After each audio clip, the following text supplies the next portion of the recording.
Gaban and Shanks were talking in Gaban's house. It's the continuation of the scene that we saw in chapter 1152. Gaban explained to Shanks that he met Garp and learned from him that Roger had a son, and now Gaban passed on that information to Shanks. Shanks says, "Oh, then Captain's son would be like my younger brother." And Gaban said, "Yeah, like you and Buggy are our sons." So this is being said for a specific reason. Shanks does meet Ace at some point in the series in a flashback. I guess this is just pointing out that in a roundabout way, they are kind of stepbrothers, I guess, since Ace is the biological son of Roger, and Roger is like Shanks's adopted father. They also mentioned Buggy, too, which he is also like the adopted son of Roger and Scopper and Rayleigh, I guess, all together. But in a way, he also is Shanks's stepbrother, brother in a way. So this is all pointing to something, which of course is probably also alluding to Buggy having some kind of significant lineage, because this is One Piece and all characters seem to know each other at some point or are related to somebody important. Hey, also guys, thank you so much for getting me to 300,000 subs. I really appreciate it, especially that we were able to get there before the end of the year. Won't ask for you to subscribe for at least a couple more months after this, but can we still like the video though? Can we get like 3,000 likes on it? I appreciate it. Thanks guys. Cut to a Rust Castle. Harald moving on his own and killed the giant guard who brought the chains to tie him to a pillar.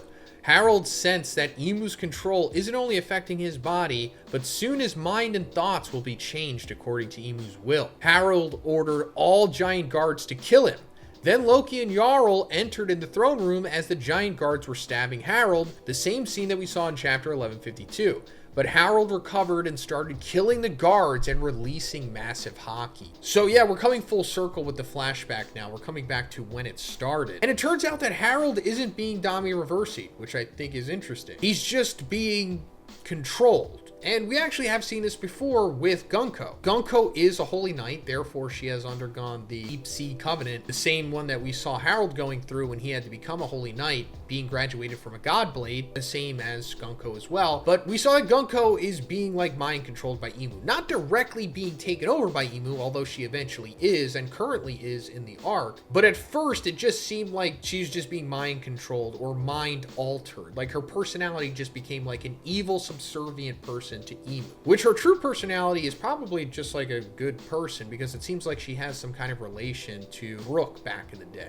So there's like levels to this. And then the level after that is just Dami Reversi. Back to Gaban's house, Shanks explained to Gaban how contracts work while he showed Gaban the mark on his left arm. Shanks says, "Me and Harald formed a Shallows Covenant with an entity called the Great One in the Holy Land. But even with just this Shallows Covenant, if I'm within the distance of their ability, it would be impossible to go against their orders." But first, guys, I just got the best Christmas present ever, and that's the new Hovsko Hov GTRS Ultra moped-style electric bike. First of all, just look at this thing. It is incredibly cool. It's like the coolest e-bike I've ever seen. It's got a 1500-watt power motor, a top speed of 32 miles per hour. That is incredibly fast. And it has a range of 65 miles, but if you get the dual battery, it goes up to 150 miles. It has powerful front and rear brakes, a sweet headlight and tail lights, an LCD display, and a Shimano 7-gear shifter. This thing is so much fun. Whether you want to just pedal around or just crank down on the throttle and have an incredible ride. You can easily cruise through the street, some trails, the forest, or if you just want to go up a hill, it has no problem doing that. This is for sure my new daily commuter, especially because I don't have a car. Why would I need one if I have this? So guys, if you're looking for an incredible Christmas present for you or a loved one, check the link in the description and make sure you use my code BIGZ for $100 off. Thanks, guys. Okay, so that's clearing up something. If you just have the first level, the Shallow Sea Covenant or the Shallows Covenant that makes you like a god blade, you are susceptible to like the forced Emu control, but you have to be within the range of their ability. So that's why Shanks in Elbaf, or I guess just not at Mary Joie, is okay. We're gonna find out that once you go to the next level and become a Holy Knight, it doesn't matter where you are in the world, you are susceptible to forced Emu control. And I guess this is also a good way for Oda to show why Shanks allowed his arm arm to be eaten by the Sea King back in episode 1. Even though the truth to that whole sequence is that Oda didn't want Shanks to lose his arm in the first episode. It was like his editor, I think, that proposed that because he thought it would be like a better sequence or something. But I don't mind that Oda is doing this because he's making use of that sequence, because it never really made sense, especially once we know that Shanks was a Yonko in power at that time. There's no way that a Sea King would be able to do anything to him. Shanks explained to Gaban that he revealed his true self to Harald when they were together away from Mary Joie, so they became friends. We could see a panel of that moment with Harald saying to Shanks, "I knew it! You are for the red-haired pirates, right?" Shanks said that Harald believed that if he joins the Knights of God, that Elbaf will finally join the world government too. But that also means that Harald must sign a higher covenant. Gaban says, "And is that trouble?" And Shanks says, by forming that new covenant, the Knights of God gain superhuman strength and immortal body. They're also given the power to generate an abyss, to transverse ever great distances. In return, the Great One's voice will follow them to world's end. No matter where they are, they won't be able to go against their orders. Harald won't be able to say no to them anymore.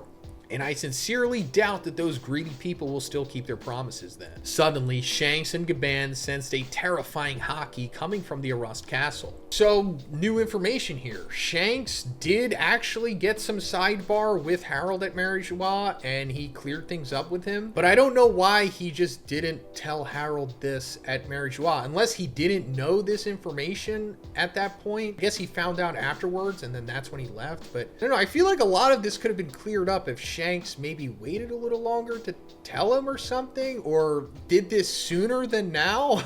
Because this is all kind of going to crap because of just some mistiming because of Shanks, even though it's not like Shanks' fault. It's definitely 100% Harold's fault that he's doing this. I mean, yes, he thought that he was doing the right thing, but it's like, come on, you can see that Emu is clearly not like good.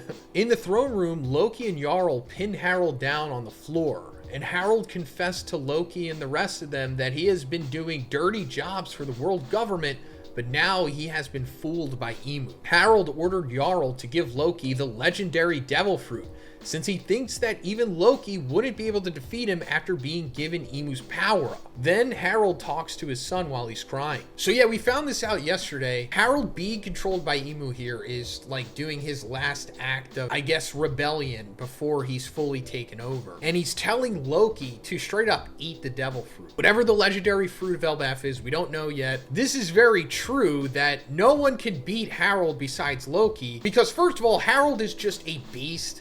It's implied that he is Yonko level in strength, but now he also has the Holy Knight power up from Emu, the Deep Sea Covenant, so now he's even stronger. So if Loki did have a chance before, he definitely doesn't have it now. So he's gonna have to eat the devil fruit. And like we also talked about yesterday, even eating the devil fruit shouldn't be enough because, you know, Haki could just overcome it anyway.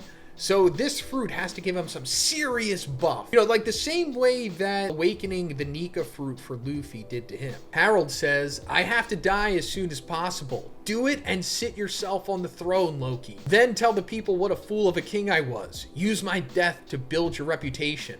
I don't give a darn what people are going to say about me after my death. What matters the most is the future of Elbaf. You understand, don't you?" Loki says, I'm speechless. Harald says, "I beg you, Loki, you are the only one I can count on." After entrusting everything to Loki, Emu's influence increased, and Harald's mind changed completely. Harald didn't transform into a monster.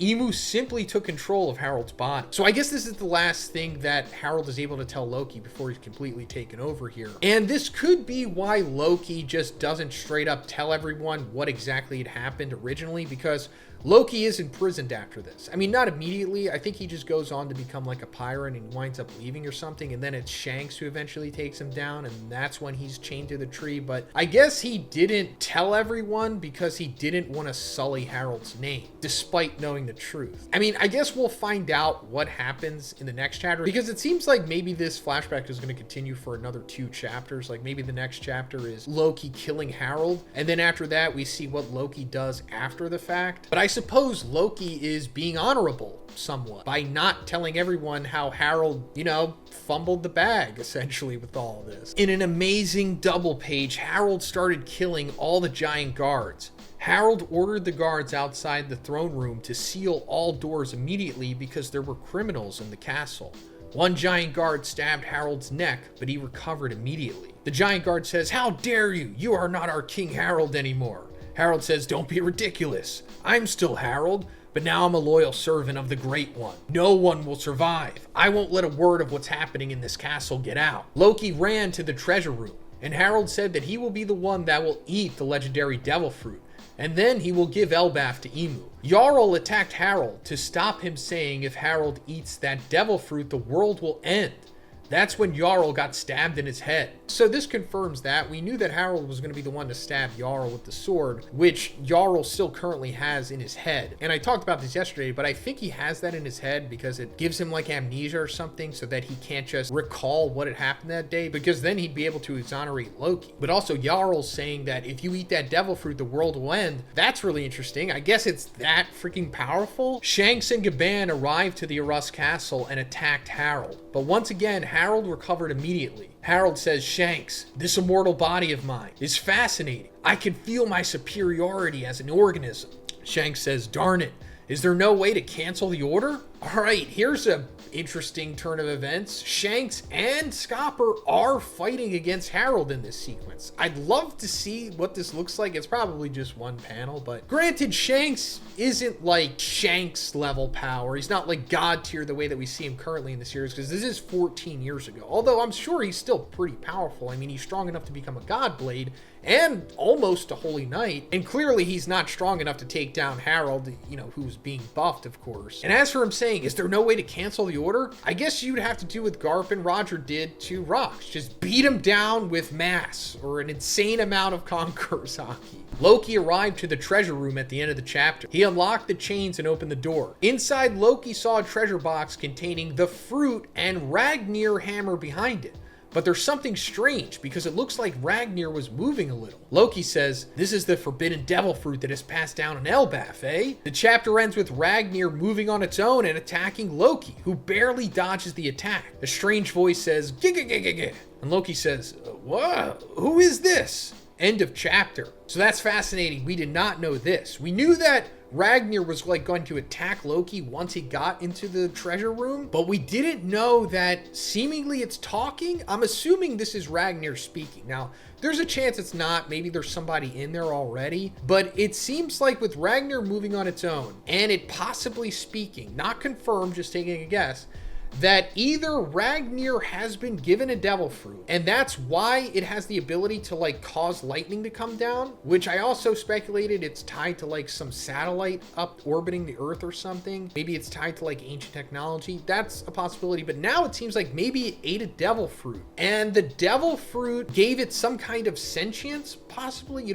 like it has like a personality maybe, because Shamrock's sword that has the Cerberus fruit in it, it's not exactly talking, but it does have like a mind of its own, I suppose. But maybe it's more than that. Maybe it either ate a devil fruit or it's like a homie, because we saw that the giant warrior pirate guy, I forget his name, his shield is like a homie. The result of Big Mom's soul fruit implanting like a soul in it. It's like a remnant of like Big Mom's rampage back in the day when she was at Elbaf, I think. Could this be like the same thing? Like Ragnir is a homie, it has like a soul in it, but then also how does it have like lightning powers?